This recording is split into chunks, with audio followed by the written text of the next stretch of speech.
Places That Count, Chapter 6 by Thomas King. What makes a TCP? Does this island have a name? Dora asked him. No. He answered, but it's my island, and I'm pretty well attached to it. Mary Hufford, 1986-37. From spirit places to urban ghettos, the diversity of TCPs. Chapter 3 and 4 suggest the kinds of places to which communities ascribe cultural value. Chapter 5 summarizes some ideas about what we value about such places and why. This gives us a basis, I hope, for appreciating the diversity of places and values, which the notion of traditional cultural properties embraces. As its reflection in National Register Bulletin 38, this diversity is partly a matter of historical accident. The two cases that particularly motivated Pat Parker and me to start writing, the ski facility on San Francisco peaks and the destruction of Pole Town, were superficially about as different from one another as two cases could be. One was rural, the other was urban. One dealt with a large chunk of natural space, the other with a modest piece of Detroit's built environment. One was a place important to Indian tribes, the other to Polish Americans. One was ascribed spiritual significance, the other was not, at least not explicitly. All they really shared was that the importance of the places lay in the minds of the plain, ordinary local people who valued them and was largely invisible to professionals and the standard historic preservation disciplines. Had the hot cases of the time all involved, say, Native American spiritual places, the bulletin's scope might not have been so broad. As it was, once we concluded that our objective was to get agencies to pay attention to what regular old folks in communities thought was important, we were committed to dealing with a very broad range of places. But there are some attributes to the TCPs shared, though not necessarily exhibits them all. In this chapter, we'll look at the attributes that tend to characterize the TCPs. Understanding these attributes and how they interact can be important to making management decisions. Then we'll turn to some questions that can't be avoided when dealing with places whose value lies in the minds of communities. What if the people lie, and what is a community? Anyhow, finally, we'll look at some examples of identified TCPs. Without, I should stress, much detail. Others have provided such detail to some extent, and it's far beyond the scope of this book. What TCPs share. The value that communities ascribe to TCPs tend to be expressed in terms of 5 attributes. Not all TCPs reflect all 5. Probably few do, but every TCP reflects at least one. These attributes are important because they influence, may even define, how a community is like to want its TCPs managed. You can do things with places exhibiting certain attributes that you can't so readily do with places whose attributes are different. The 5 attributes that I think can make a place a TCP are spiritual power, practice, stories, therapeutic quality, and remembrances. Spiritual power. A TCP may be thought by some group, an Indian tribe or its elders, an Aboriginal Australian community, African Amanist, specialist in feng shui, to have some kind of supernatural character. In the eyes of the group, there is something a bit weird about such places.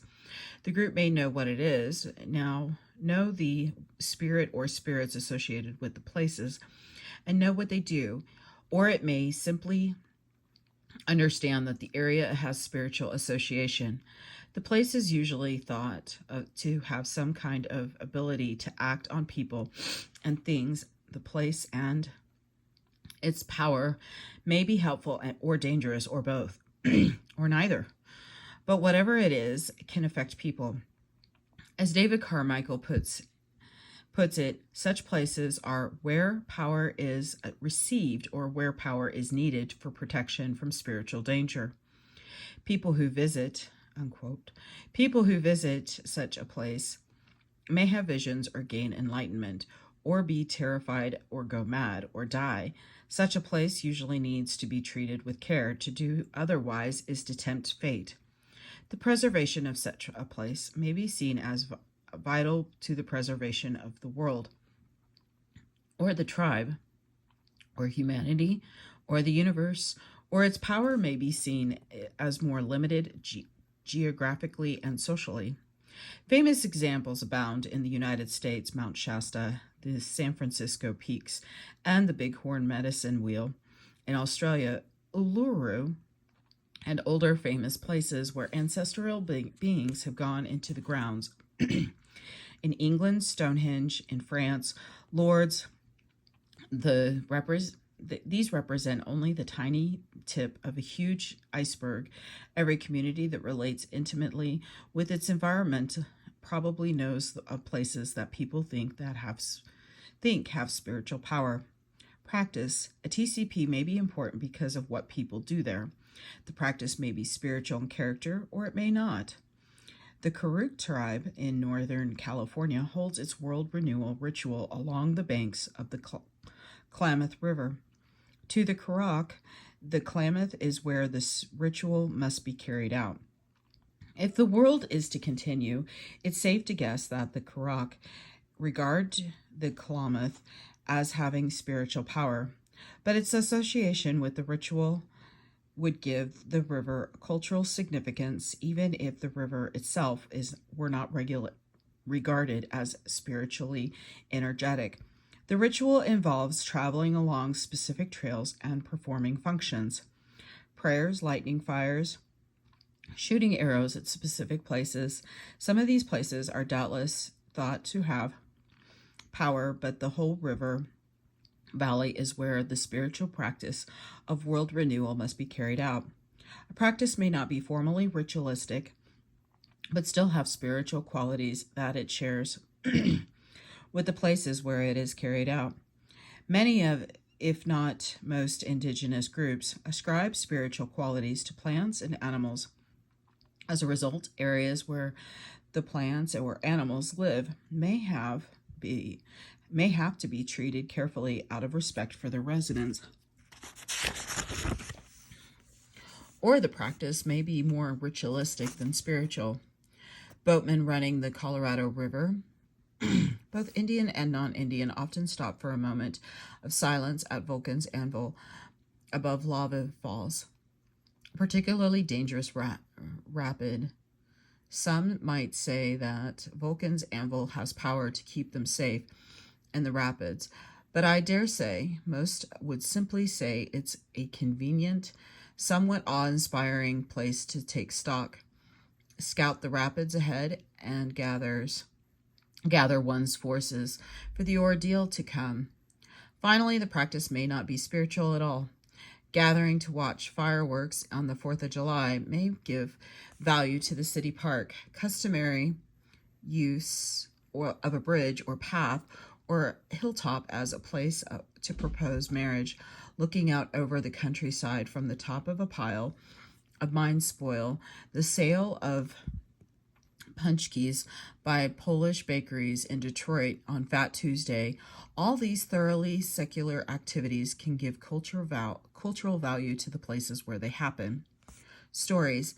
A story or a cluster of stories is often an important TCP attribute. The stories may have spiritual qualities. The stories of the dreaming among Aboriginal Australians account for the deserts, rocks, and ridges, and billabongs through association with spirit ancestors.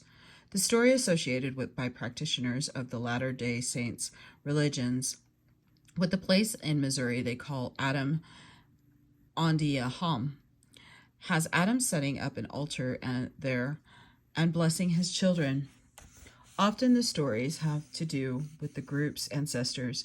Often, but not always, the sites associated with ancestor stories are what archaeologists call archaeological sites. They may also be cemeteries, shrines, or simply places in the landscape where ancestors are believed to have done something. The place reference may be quite specific or very general. The summit of Mount Tamacha in Chuk, for example, discussed in Chapter 2, is a very special or very specific location associated in Chuki's tradition with the specific deeds of the culture bringer Sawachika and the mystic land Kacha. In contrast, Hopi and Zuni people ascribe spiritual value to all places, reflecting their ancestors' presence, whether or not they figure in particular stories simply because they are associated with the ancestors, trek through the Southwest in the Pueblos, are their descendants live today.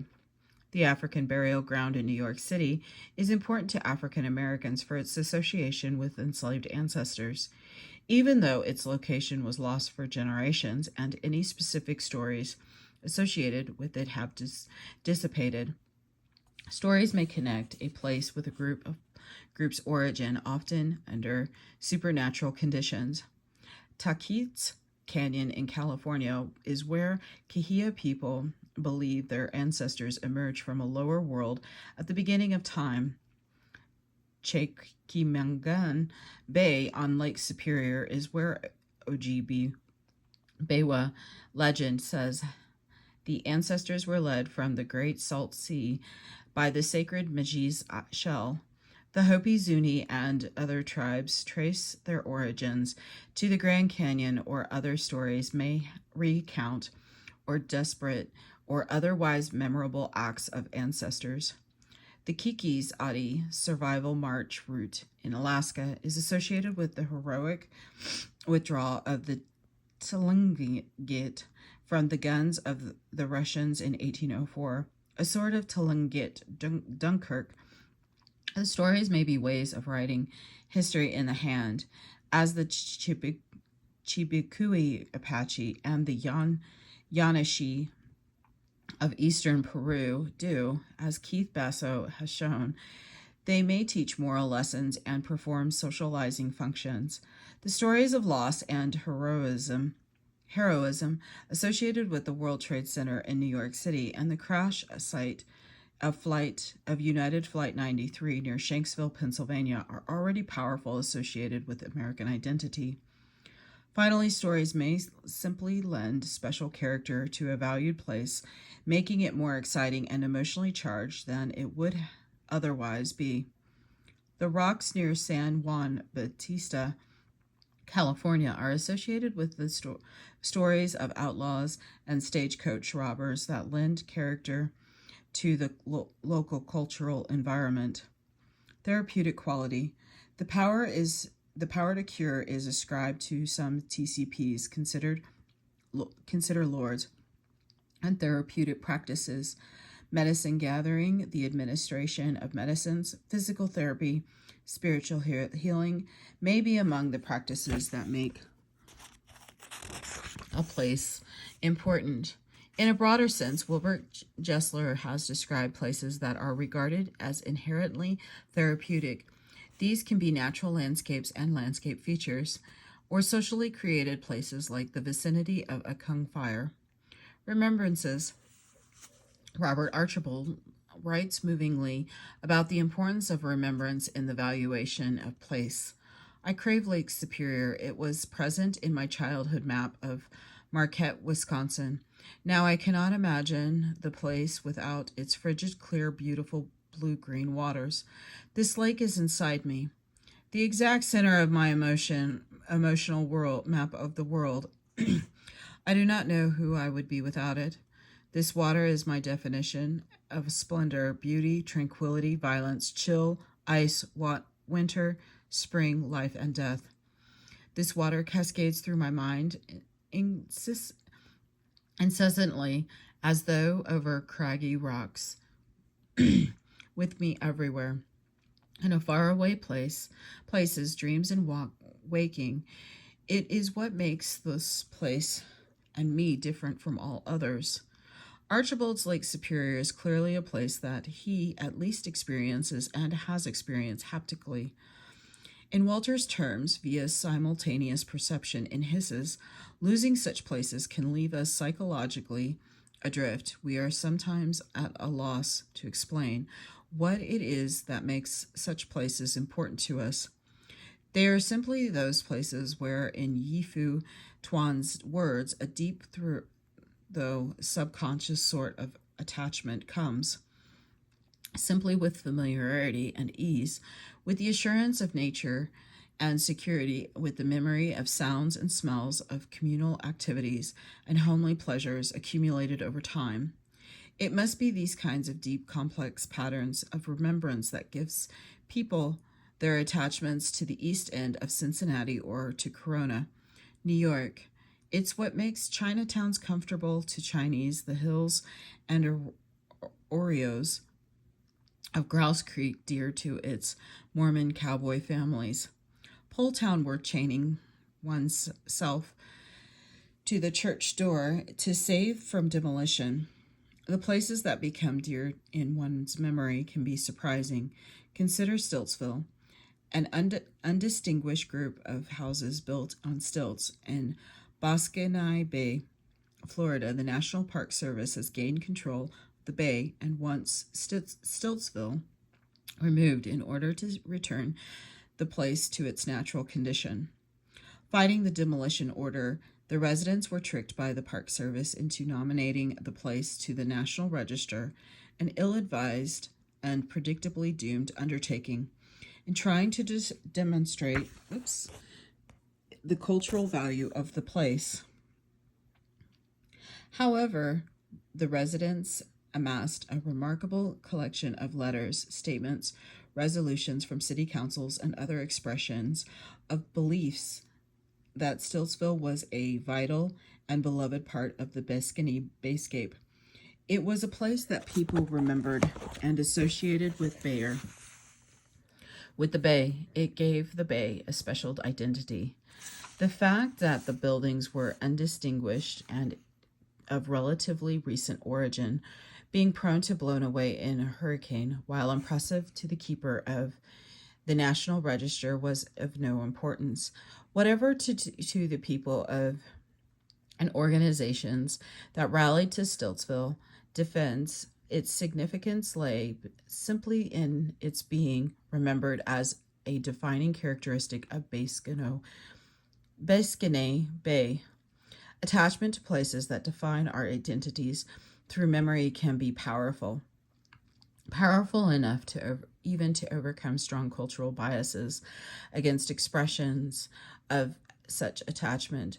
Tony Hiss describes the reaction of Amish farmers in Pennsylvania, a notoriously reticent lot to plans for construction of an expressway through their area. The Amish traditionally do not participate in the public process, but in 1988, on the night of the Lancaster County scoping meeting, more than 1,000 old order Amish drove their buggies to the meeting hall and expressed their concern by simply sitting quietly in the audience in their black homespun suits while testimony was taken. The silent eloquence of their unprecedented turnout produced a dramatic impact of its own. Short time later, Pennsylvania's governor, Robert Casey, announced that he had ordered the Pennsylvania's Department of Transportation to abandon work on the proposed alignment for the new road and to find a more suitable alternative. Attribute clusters. The attribute spiritual power overlaps the attribute practice. Spiritually energetic places are often places where spiritual practices are carried out, but not always. Some places are so powerful that one doesn't approach them, so one can't possibly carry out practices of any kind there. This was a source of confusion when the Forest Service was evaluating the San Francisco peaks back in the early 1980s. Seeing no sign I'm sorry. Some places are so that one. Okay. This was some places are so powerful that one doesn't approach them, so one can't possibly carry out practices of any kind. This was a source of confusion when the Forest Service was evaluating the San Francisco peaks back in the early oh my gosh, this book is in the early 1980s, seeing no sign that people had been performing ceremonies there. The Forest Service concluded that the peaks were not spiritually significant, but to the Navajo and Hopi, the fact that no one goes there reflects the very spiritual significance of the place. Had there been evidence of the human activity, it would have been at best irrelevant to the peak's significance. And it might even have evidence desecration. And of course, the cultural practices with which a place is associated may not be spiritual at all, but still be viewed as culturally important. Similarly, spiritual power may or may not cluster with attributes, stories, and therapeutic values. The stories associated with places may or may not be spiritual in character, and many, but not all, spiritual places are thought to have therapeutic qualities, but the ascription of of therapeutic value doesn't require that a place be viewed as spiritual. The attributes of practice, stories, and remembrance tend to cluster.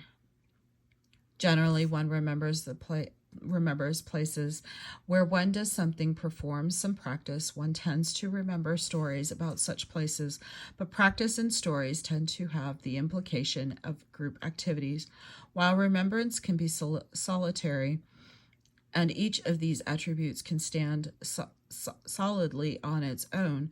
The stories associated with a place where people gather reads for basketry, maybe only anecdotes. That's where Sylvia fell in the creek trying to reach that tall willow shoot. But that doesn't make the practice of gathering or the place less important. Conversely, a place about which stories are told may be important for that reason, even though nobody practices anything there. The place referred to by Chpt Apache as shelters of shit, unquote, teaches an important set of moral lessons through a story about selfish people who got uncomfortably bound up in their shelters. But if people do anything here today, it probably has little to do with the hoarding of food or defecation.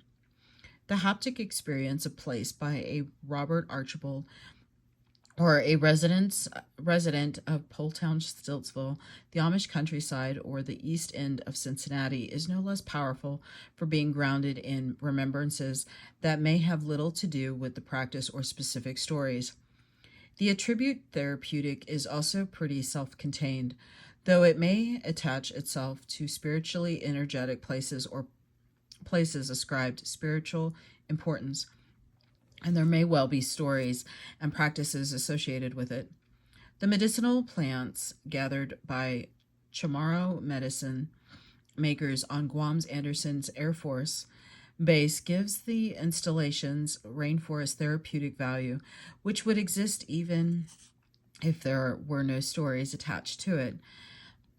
And that value would exist even if medicine makers were prohibited by the Air Force from carrying out their practices. Thankfully, they are not.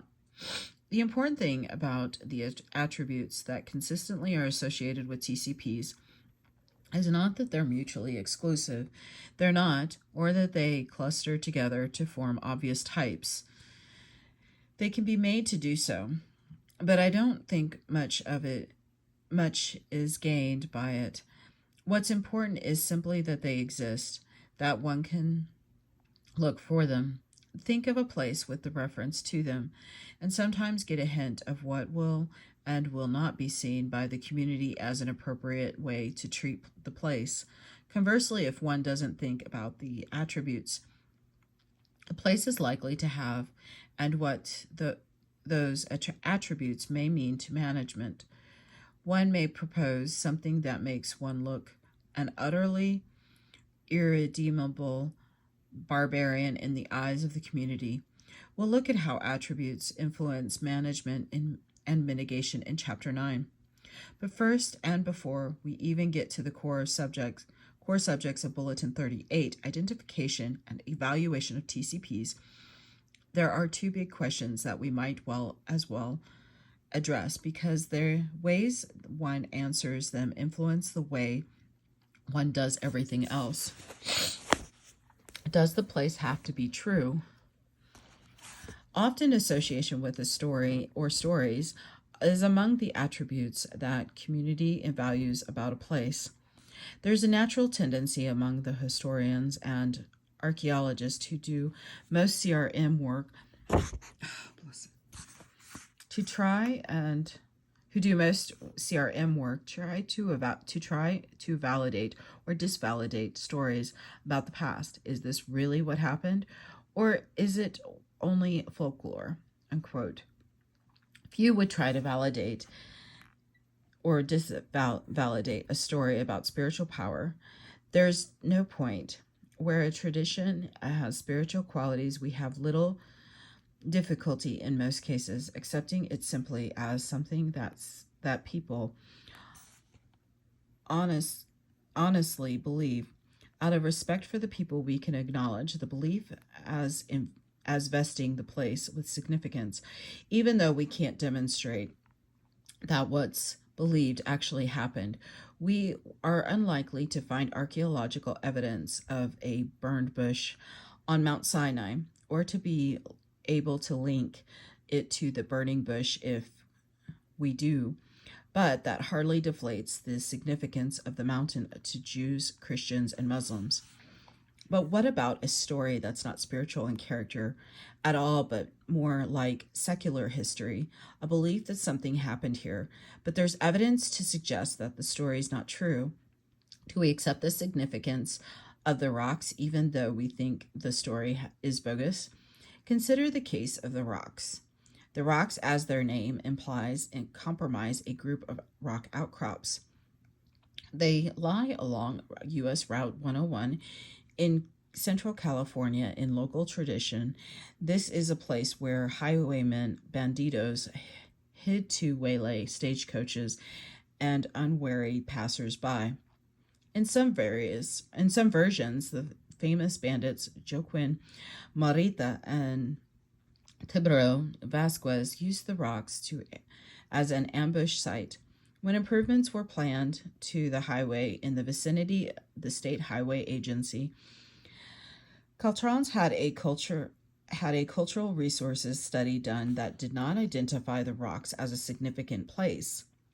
Local people commented critically on the draft environmental report, recounting the bandito legends and their importance in defining the character of the area. The rocks, the commenters indicated, played an important role in their valued traditions. The authors of the environmental report replied that their historians and archaeologists had considered the matter and concluded that there was no factual basis for the legend.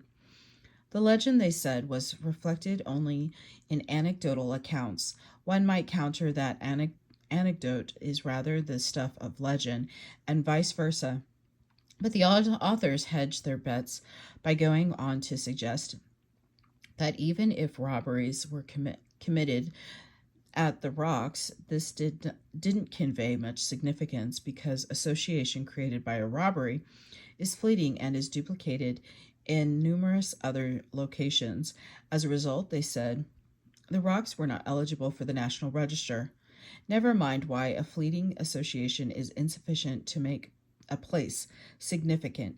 It's easy to think of fleeting events that people think are pretty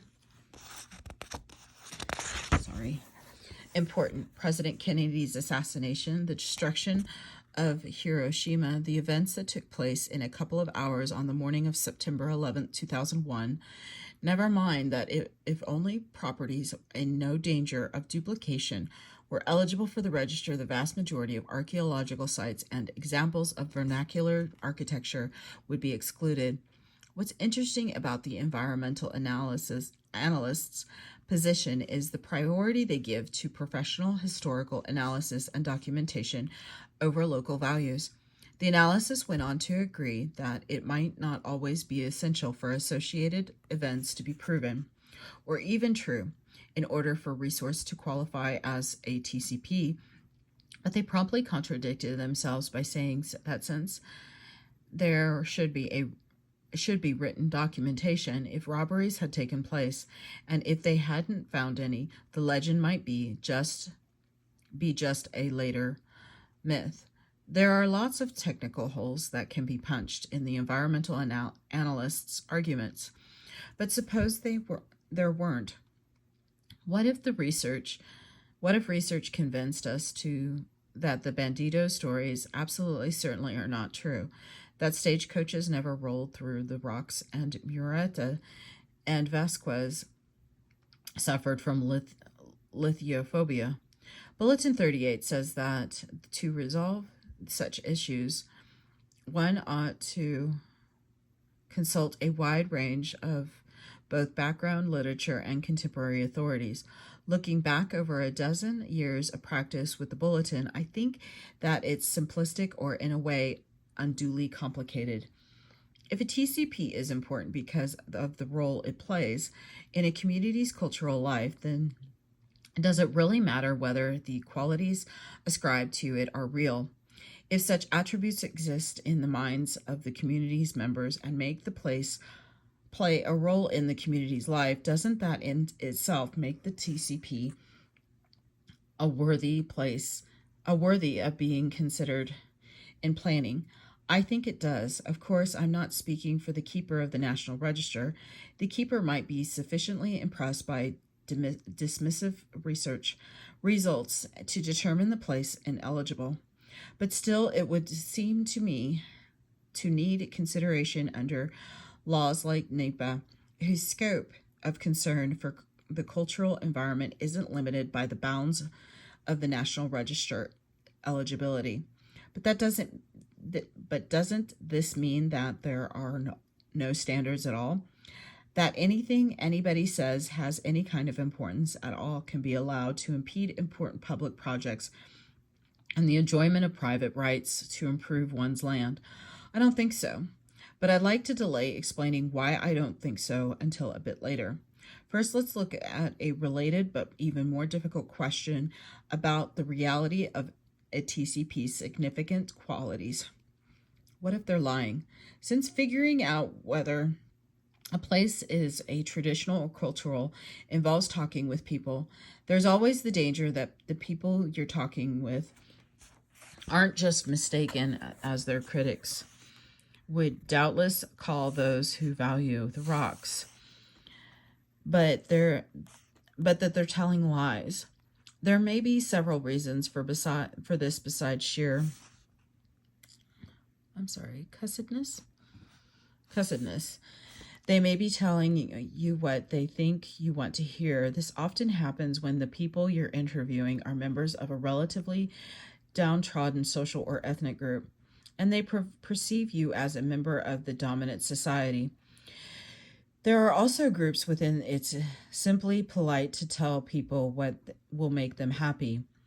You need to find out, going in, whether you're faced with this kind of situation by reviewing what's been written about the group, by talking to knowledgeable people, anthropologists or sociologists who've worked with the group, other people who interact with the group regularly, members of the group who have enough outside perspective to advise you, and simply by thinking about it and watching people's behavior.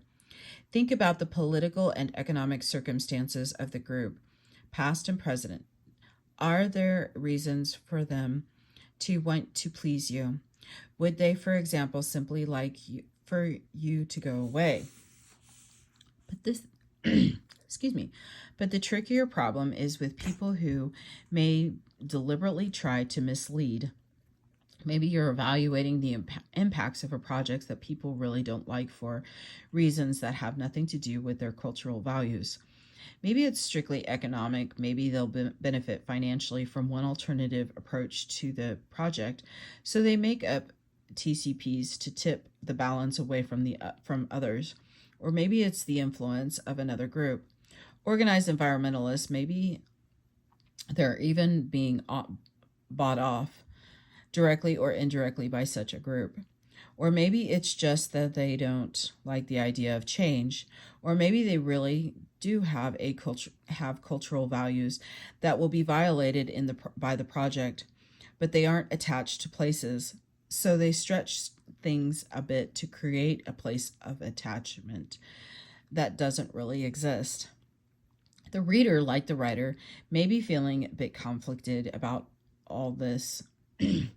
It's easy enough to criticize and want to dismiss the contentations of a group that's just in it for the memory for the money.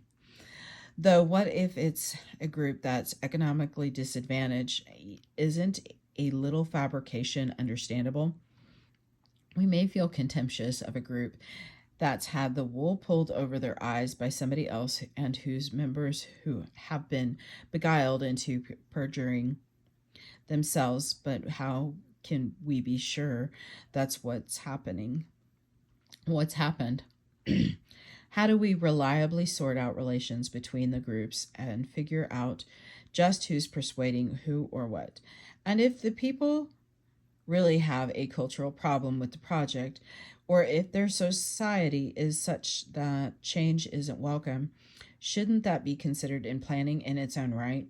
Why should there have to be a place involved?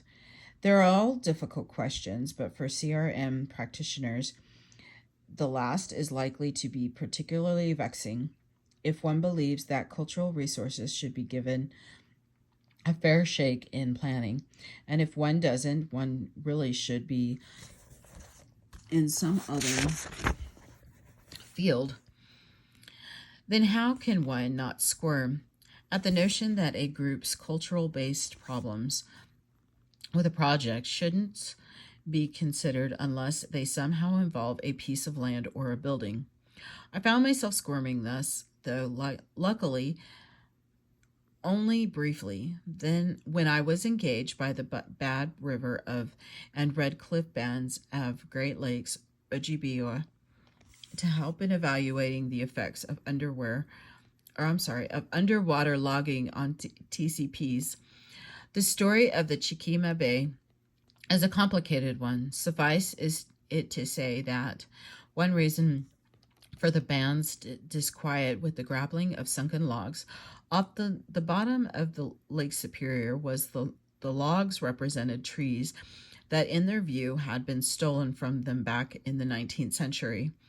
Cut off their lands with thin legal justification to line the pockets of non-Indians. The logs that had sunk before getting to the sawmills had been rescued from the thieves, some said by the powerful spirit of Mishipishu. For them to now be stolen back again was a serious affront, but it was related to a place that might be eligible for the National Register. Like other students of the matter, I eventually decided that it was, though another researcher argued strongly that it wasn't, and there were enough cultural values attached to the bay in which the logs lay make the status of the logs themselves more or less moot. It was troubling, however, that we couldn't simply consider the culturally based objections of the Ojibwe in their own rights. Theoretically, we could hear under NEPA, which isn't place fixated. We should, in theory, consider the people's environmental concerns, whether place based or not. However, a NEPA practice were troubled by a Supreme Court decision known rather fittingly as PANE, P-A-N-E, and a piece of the NEPA regulations that collectively tend to discredit environmental impacts that are strictly social, economic, or psychological. Since 1994, Executive Order 12898 on Environmental Justice, EJ, has encouraged consideration of such impacts because they are often disproportionately visited on low-income populations and minority groups. But many NEPA practitioners don't pay much attention to EJ unless there are obvious measurable physical impacts typically via air or water pollution, on populations identified through census data as resident in an impact area, and neither NEPA nor the executive order set up the kind of consultation-based problem-solving system offered by Section 106, which of course requires some sort of place referent. If the bands wanted a reasonably guaranteed opportunity to negotiate to resolve their cultural concerns, they had to trigger Section 106 review, and that required a physical place. This is a common problem, and it can be frustrating for a traditional community. Bulletin 38 discusses at some length the problem of efforts to mislead along with that of inadvertent bias, concluding in general the only reasonable, reliable way to resolve conflict among sources is to review a wide enough range of documentary data and to interview a wide enough range of authorities to minimize the likelihood of inadvertent bias or of being deliberately misled. I recall thinking at the time that we were rather blithely dismissing a very complicated subject about which I had conflicting views myself. I don't know that we could have done otherwise, but time has validated my unease. Two cases that have been discussed in print exemplify the problems surrounding truthfulness. Point Conception, California. In 1978, a liquefied natural gas LNG terminal was proposed at Point Conception on the south central California coast. This is the historical territory of the Chumash, a once large and sophisticated indigenous society represented today by a number of small groups, some recognized by the federal government, most not.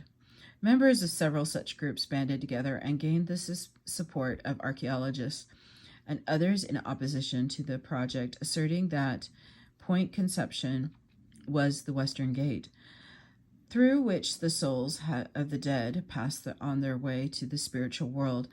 The Chumash fought the project vigorously, eventually even occupying the site in an act of rather effective civil disobedience. Eventually, the project was canceled. In 1997, anthropologists Brian Haley and Larry Wilcoxon published an article in the journal Current Anthropology in which they criticized the Chumash project opponents as liars and their archaeological supporters as dupes. Haley and Wilcoxon argued that Point Conception was not traditionally the Western Gate, at least to most Chumash.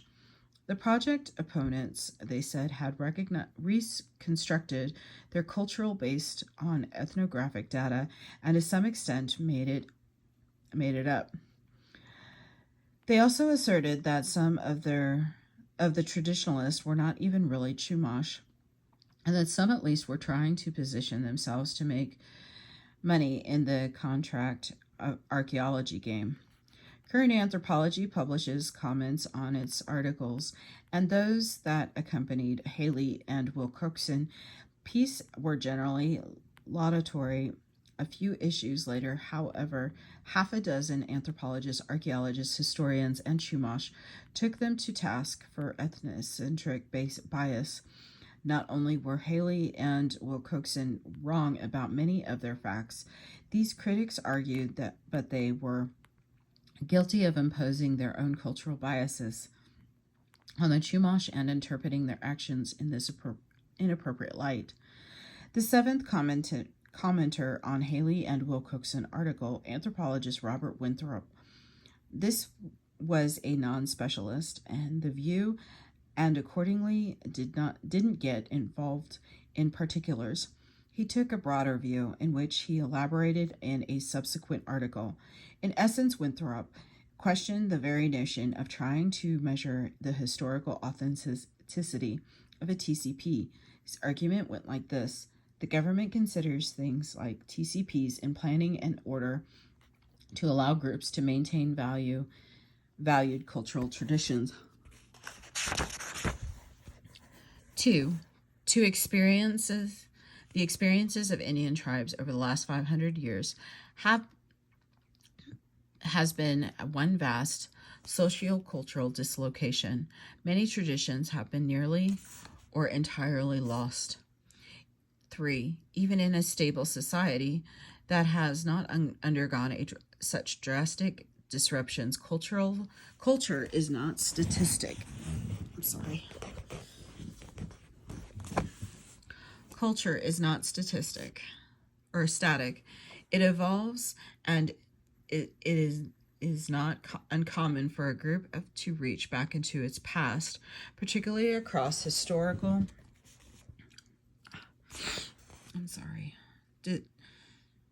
diaspora, to collect and reinterpret its traditions. A student of Benedictine monasticism, Winthrop, used the history of that order's evolution and self-reinterpretation to illustrate his point. 4. Hence, the government's purpose can be achieved only by allowing for the evolution of reinterpretation of tradition, particularly among historically damaged groups like Indian tribes. He summarized, the objective of cultural resource management policy should not be to ensure the strict perpetuation of earlier practices, or to demand an unbroken continuity of ritual observance. Rather, to the extent feasible, federal policy should be directed toward protecting and extending access to those resources and landscapes through which traditions can be adapted or renewed. Hindmarsh Island, South Australia. The second case is Australian and hence is occurred in a somewhat different legal context than point conception, and one seemingly less relevant to most readers of this book. But the facts of the case and the conclusions reached by one thoughtful commentator at least are similar to those at point conception.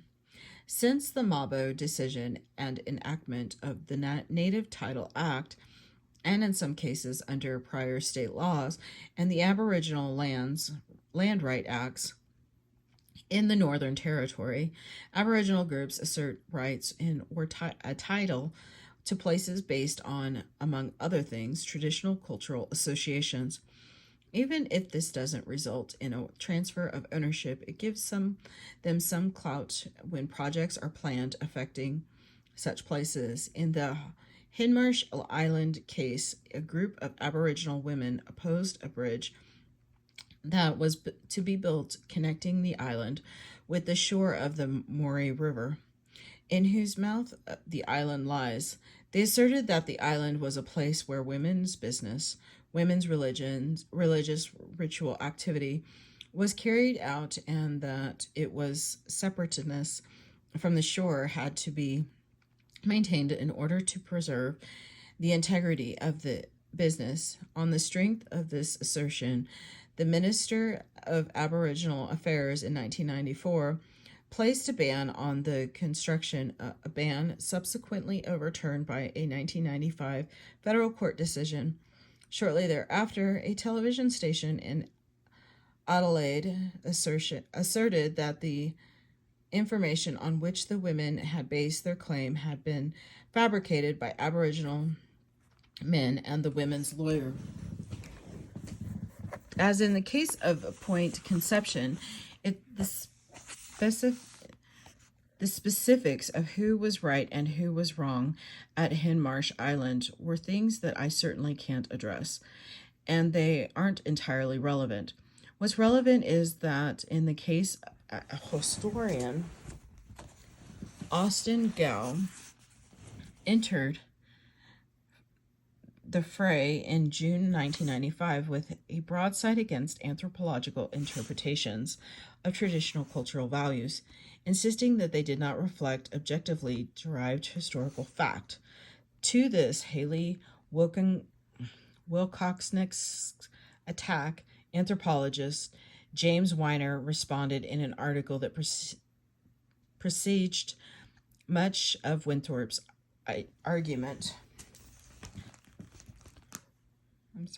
though neither scholar seems to have had knowledge of the other. Like Winthrop, Weiner agrees that historical authenticity is a very slippery concept. While it is the business of a historian to seek such authenticity, an anthropologist understands that it is really an artificial construct. The enduring and stable in what we call culture and religion is always negotiated and made visible through the contingent of and mutable conventions of the present, to the extent that there is never any perfect instauration of law or convention. Then every conventional act or belief is innovative or new or fabricated. Weiner also makes a useful point about the rediscovery of traditions through study of the anthropological literature.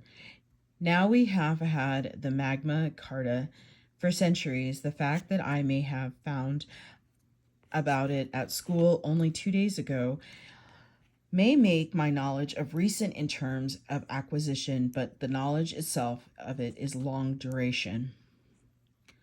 The burden of Weiner's and Winthrop's arguments is that what is true about cultural traditions and that make TCPs or indigenous TCPs at least important is not necessarily what's true in a strictly historiographic sense.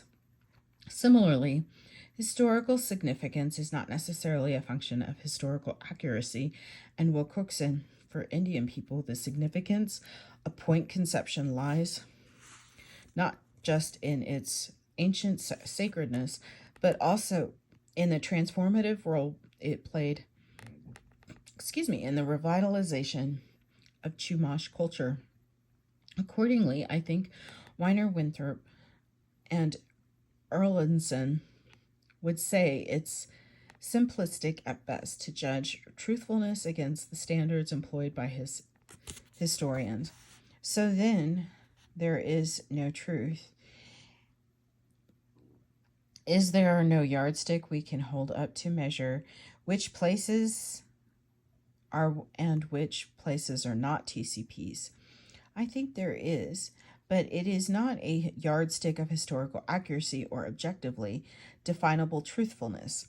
The question to ask, I think, is not, is the place really what people say it is, but do people really ascribe the significance to it that people say they do?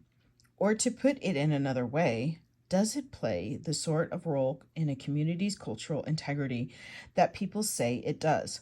Suppose an indigenous individual claims that there's a hole in the middle of a proposed project area, which nobody can see, but that is really there and is full of the spirits of ancestors.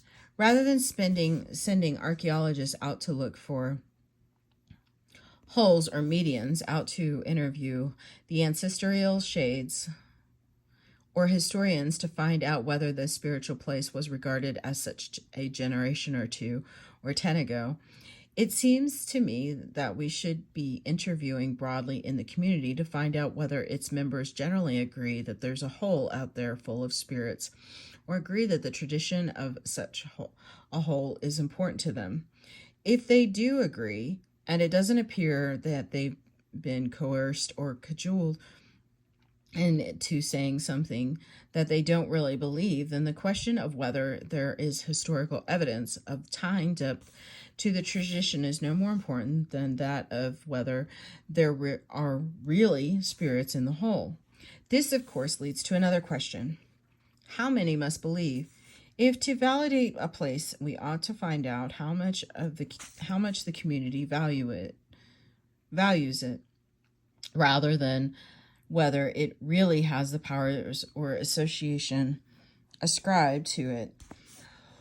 We have to confront the sticky situation of what the community is. Often this isn't difficult. The community may be an Indian tribe or some other clearly defined social group, an organized neighborhood, a self-defined group of citizens or an ethnic or social or economic minority group, but what if it's not? Or what if the group is of two minds or three or four? What if some neighborhood residents think the place is important, while others don't? Or some think it's got one kind of importance, while others ascribe some other kind of cultural value to it? What if it comes down really to no one person? Elder Joe says that the medicine hole is a really important spiritual place, but nobody else much cares about it. Or maybe Joe isn't even an elder. Maybe he's just a member of a tribe. Maybe not a federally recognized tribe. Maybe not a tribal member at all. Maybe a white farmer and Asian American auto worker, but he really, really believes that Medicine Hole is a special place.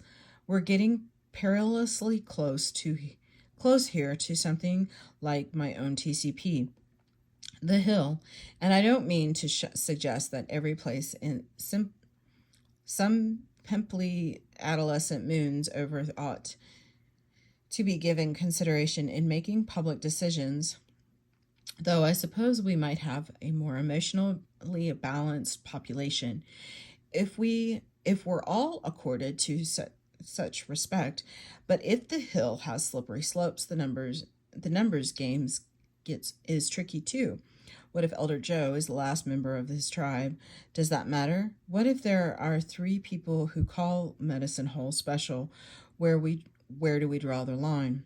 I don't know the answer to that question and suspect that it has to be left to the political process. Elder Joe is going to have to mobilize some support if he really wants to protect Medicine Hole. But that's an uncomfortable conclusion to reach, particularly since Elder Joe's ability to garner political support is likely to very indirect proportion to his wealth and his public relations acumen, meaning that Ted Turner's TCPs are going to get more attention than mine. And while I have the utmost respect for Mr. Turner, I don't think that's fair. Nor can we forget the previous question, what if Joe is lying? Joe Elder is lying.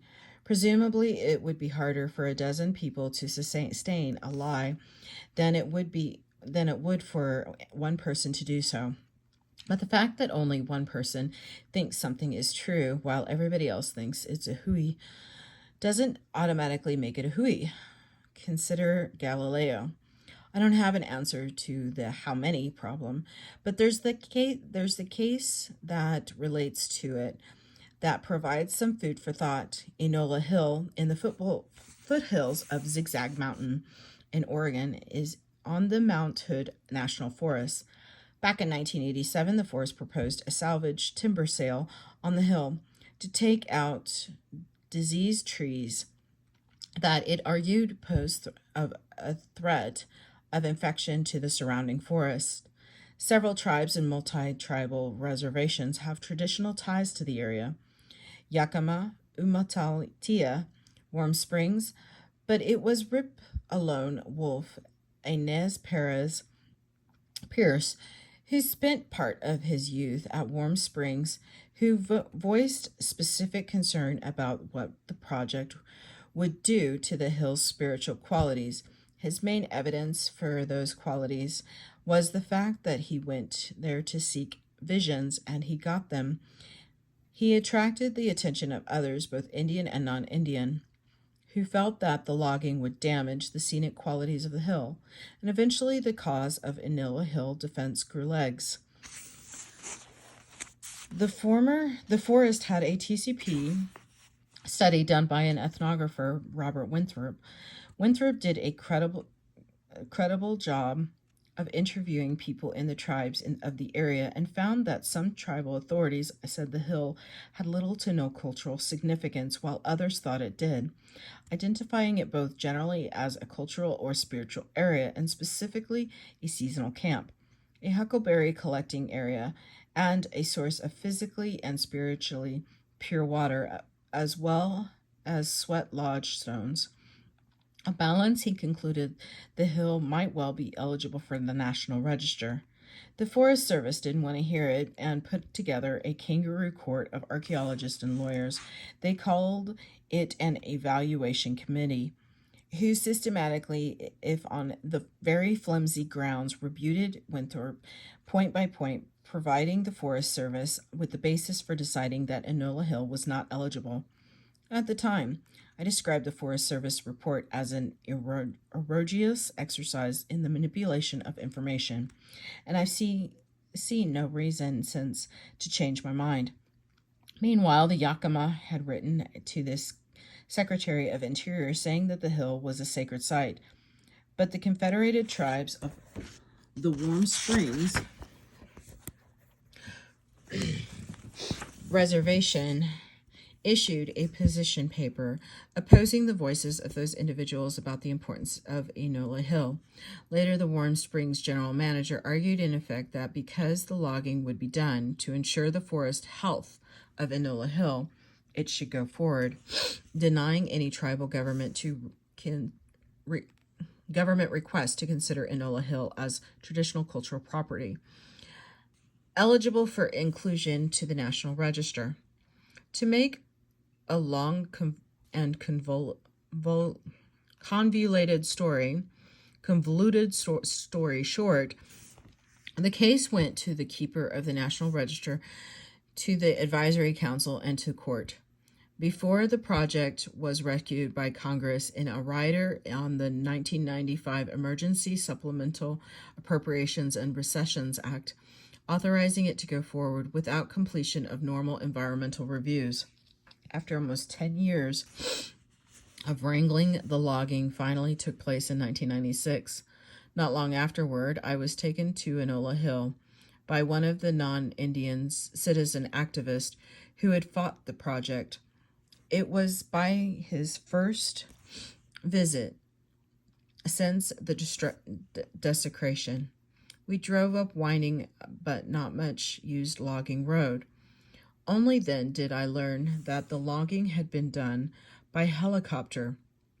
We eventually came to a rock outcrop that was identified as one of Rip Lone Wolf's vision quest site. Looking out from it, I could see nothing but what looked like pristine forest. My host tried to point out clear spots in the woods, and maybe they were there, but throughout the whole trip, the only serious damage I saw was a rather ugly helipad that probably could and should have been located someplace else.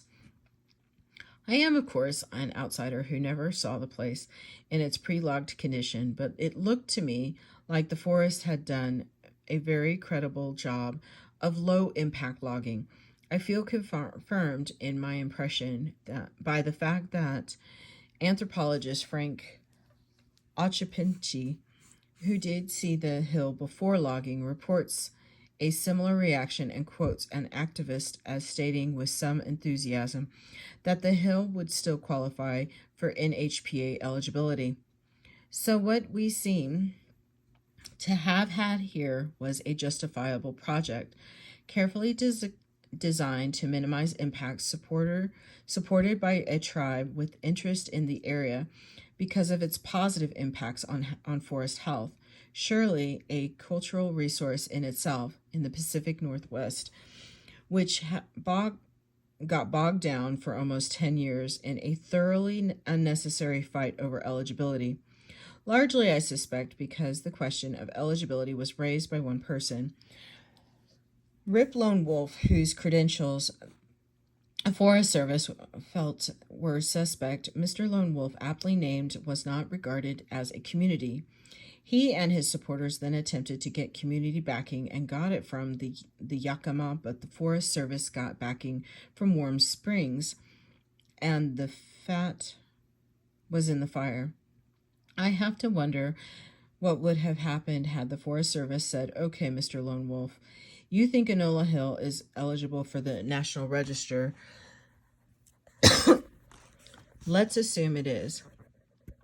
We need to do this logging for the health of the forest. How can we do it in a way that doesn't mess up your vision questing?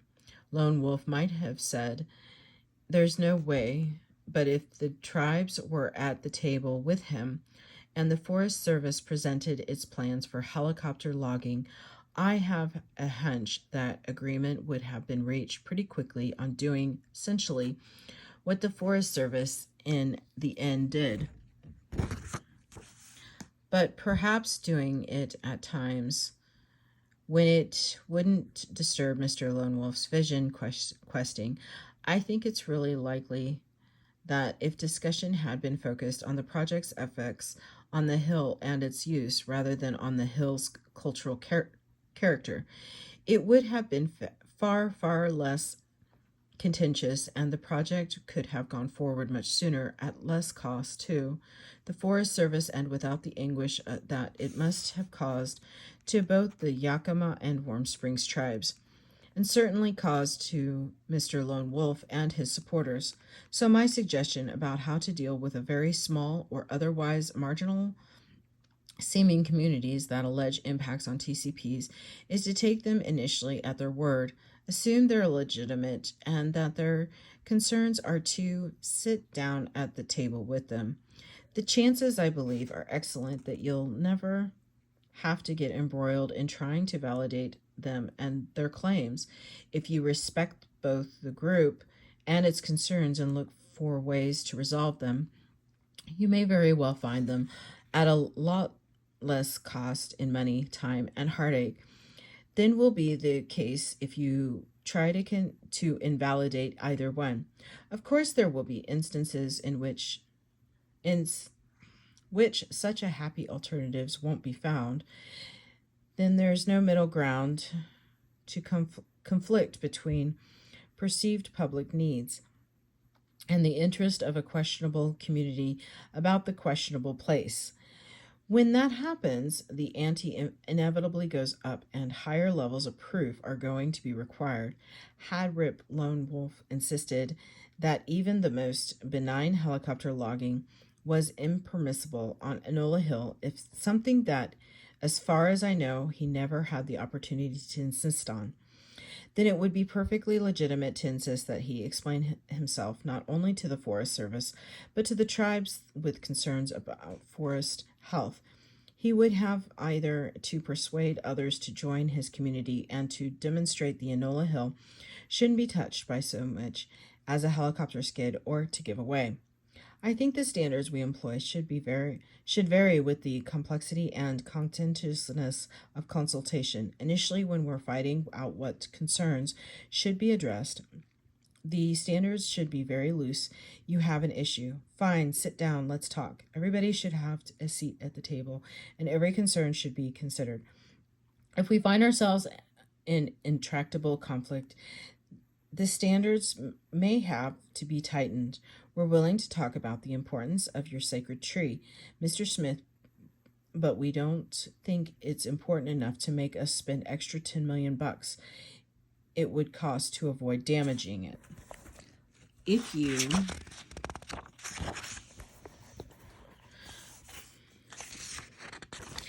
have more evidence, you can supply to change our minds, or more people you'd like to bring to support your position, fine. But if then it's bye-bye tree. What we should not do, I think, is what the Forest Service did in the Enola Hill case. Get so involved in discrediting the apparently marginal community and place that we never get to find out whether the apparent conflict is real or if it's easily resolvable. We shouldn't make unnecessary trouble for ourselves and everyone else just because we aren't impressed by the legitimacy of people who oppose us. Some examples. In the years since Bulletin 38 was issued, a number of places have been more or less officially recognized as the National Register eligible.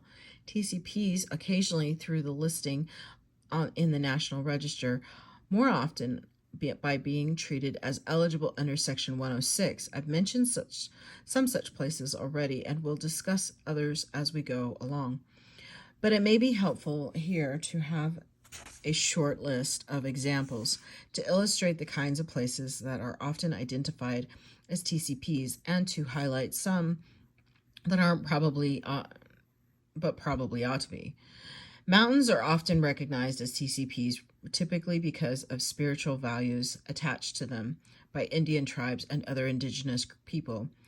Mount Shasta in California is actually venerated not only by tribes but by some Buddhists, quite a few New Age groups. And to judge from their advertising before the mountain's significance became controversial, the local Chamber of Commerce, Mount Graham in Arizona, is a spiritual place to the Apache and has been the scene of intense controversy over the construction of astronomical observatories on its summit. Kilauea, the active volcano on the Big Island of Hawaii, is equated by native Hawaiians with the volcano goddess Pio.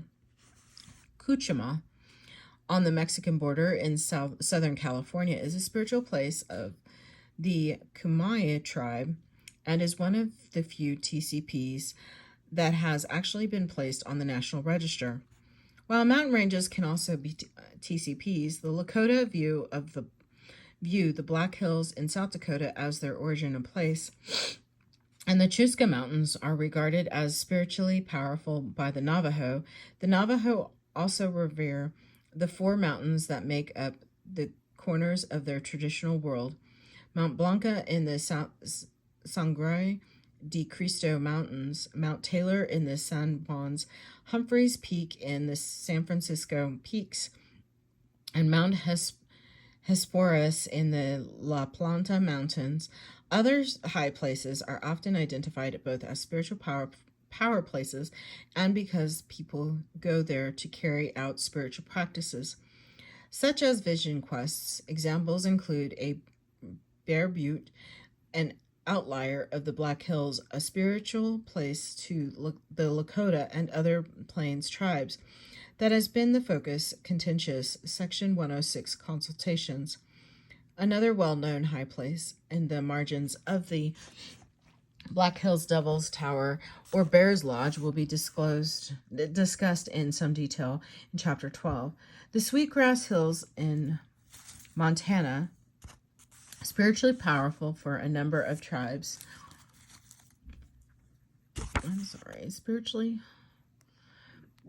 For a number of tribes, has also been the site of a complicated Section 106 case regarding proposed gold mining.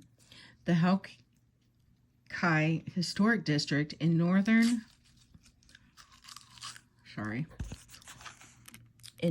California, the site involved in the Geo Road case, is at the crest of the North Coast Range, with expansive views in all directions. Woodruff Butte in Arizona, a Hopi shrine site, is or was, until it's substantially torn up for gravel, an isolated desert peak. Landscapes, often quite expansive landscapes, can be TCPs and can be eligible as such for the National Register. The Indian Pass Trail of Dreams area in Imperial County, California, is an example. A desert landscape comprising hundreds of square miles, laced with trails, along with Quechan tribal traditionalists traveled both physically and in their dreams to places of spiritual enlightenment, now threatened by the proposed Glamis Imperial Gold Mine. The Medicine Lake Highlands in Northern California is a rugged volcanic caldera with lakes, lava beds, and hot springs, where River Shasta and other tribal practitioners come to seek spiritual power. The even larger Badger to Medicine landscape, a complex of watercourses, mountains, and wooded ridges in Montana, is an area of spiritual power for the Blackfoot. The Hopi treat virtually the entire landscape of their reservation as having spiritual power through their specific mountains and canyons that are most often used for power seeking and medicine making. The extensive landscapes surrounding and including the Bighorn Medicine Wheel in Wyoming went unnoticed by visitors and land managers for decades after the site of the wheel itself was designated as a National Historic Landmark, and is now causing heartburn to people who concern themselves with historic properties boundaries. The Grand Canyon is another extensive TCP landscape within which are smaller canyons, streams, springs, salt seeps, and other places important to the tribes of the region.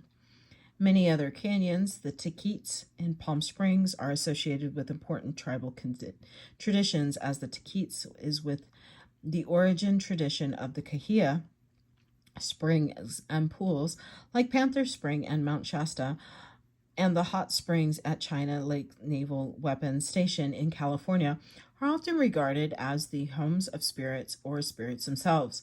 The springs that feed into the Mashika Gamangesby or Swamp Creek, and ultimately into Rice Lake on the Sacoagan Ojibwas Mole Lake Reservation in Wisconsin, are the sources of pure water used by the tribe in ceremonies. Waterfalls and rapids along rivers are also often seen as spiritual energetic at Kootenai Falls on the Kootenai River. Section 106 review in the 1980s focused on the reduction of water flow over the falls, which in the eyes of the Kootenai traditionalists could deprive the place of its spiritual power and anger its spirits.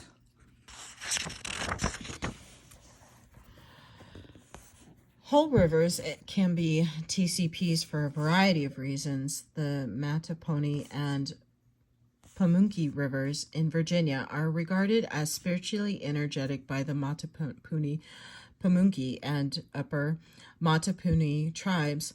The tribes also hunt and gather food and medicine in the wetlands along the rivers, and the rivers support their economically and culturally important shad fisheries. More subtly, the rivers are simply basic elements of each tribe's identity. They have always been associated with one another. As a result, impacts on the rivers have been an important issue during Section 106 consultation on a proposed reservoir that would draw water from the Mattapony. The marshes along Muskegon in Wisconsin are similarly important to this Sokogon community, as is Rice Lake, which is fed by its water and support the wild rice that is central to the community's traditional way of life. The marshlands of Okmulgee, old fields in Georgia, though no longer used by the creek, forcibly removed long ago, contribute to the character of the site. Lakes themselves, like Rice Lake, are not infrequently found eligible for the National Register as TCPs. Probably the most famous is Zuni Salt Lake in New Mexico, where the keeper has determined eligible not only the salty lake, though thought by the Zuni to represent the spirit being salt women, but also an expansive neutral zone surrounding it. I've argued elsewhere that Lake Superior can be regarded as eligible for the National Register for its association with traditions of the Ojibwe. Through the major focus of my studies was a stretch of lakeshore around the Chiquimmegan Bay. The bay is associated not only with the tradition of the Great Migration, central to the Ojibwe identity, but also with the subsequent history of the Ojibwe and the Midewiyan religion, and with the lake's fish, game, and wild rice. Islands and lakes, rivers, and the ocean have been identified as TCPs. The best known instance is probably Kealoha in Hawaii, whose cultural significance, argued extensively in court, was instrumental in forcing the U.S. Navy to stop using it as a training site and clean it up for eventual management by Native Hawaiians as a place of spiritual refuge. groves of trees can be associated with important cultural traditions on the island of the Pohnpei during my 1970 tenure in Micronesia. An issue arose with a village about the proposal to put a road through a grove of palm trees near the shore. The grove in tradition was the pubic hair of the supernatural being whose body made that part of the island. The road was relocated. Rocks and other landscape elements can be similarly associated with important stories. The road on the Pohnpei had to be rerouted to another point after construction inadvertently distributed a large rock standing in a stream. The rock was regarded as the body of an adulteress turned to stone, associated with the story used by a local people to teach moral lessons. Places that archaeologists and other CRM specialists are more used to dealing with burial and effigy mounds, petroglyph and pictograph sites, and ancestral habitation and special use sites may, of course, also be TCPs, though what makes them so may be quite different from what gives them importance to archaeologists. A Cheyenne elder once told me that he got a kick out of visiting a site with an archaeologist because the archaeologist would get so excited about flakes of stone. I don't care a thing about the flakes, he said. I get exciting finding the plants. And then there are places that look to the outsider like nothing in particular at all. Not a mountain, not a pond, not a grove, just a place. On the upper east face of Mount Tanacha in Chuk, for example, there's a steeply sloping grassy place that the average passerby wouldn't give a second glance. But the mountain as a whole, in Iting tradition, is the head of a great octopus, Kukus, whose tentacles spread out to connect all the islands and sea marks of Chuk Island Lagoon, and the grassy spot is his ear. From being the octopus's ear, in another permutation, it becomes Neopriism, Saffron Island Place, home of the protector spirit Sarah. Lots of significance in the eyes of Itang practitioners, but just a grassy slope to anyone else. Finally, there are all kinds of other places, notably including lots of non-indigenous places that have not typically been identified explicitly as a TCP, though we easily could be, and though their cultural significance is often widely recognized. Smith Island, Maryland, for example, on the Chesapeake Bay, a traditional watermen's community with a deep roots in Maryland histories. The Amish countryside of Lancaster County, Pennsylvania, the east end of Cincinnati, Corona, the sacred structure of Monteo, North Carolina, innumerable Chinatowns, Hispanic barrios, the African-American fishing communities of coastal Georgia, and the stands of plants along the South Carolina coast that make traditional African-American basket making possible. Folklife specialists, urban anthropologists, rural sociologists, and landscape architects document these places and worry about their potential for survival. Sometimes historic preservationists nominate them or their buildings to the National Register for their association with a local history or their architect merit, but we seldom manage to see as a basis for the National Register eligibility, and hence for Section 106 review when they're threatened. Their traditional cultural significance as perceived by those who live in them or use them. Is this a problem? I think it is, because it can allow us to ignore the issues of community identity that we should really be addressing in Section 106 review. The issues that, as I've suggested, the National Historic Preservation Act was designed to address, the reader looking for non-Indigenous TCPs in this book will be disappointed. Most of the discussion of is about places important to tribes and other Native Americans and other issues they raise. Because these places and these issues have been the main subjects of discussion about TCPs in the year since Bulletin 38, without any denigrating or the importance of Indigenous places. I wish it were otherwise, but the fact that is that at this writing, no one has spent much time dealing with non-Indigenous TCPs under NHPA. So there isn't much for me to say about them. It hasn't been better said by the people like Randolph Hester in his writings on sacred structure. Perhaps this will change. I hope so. TCPs are, after all, for everyone. This is the end of chapter 6. Thank you.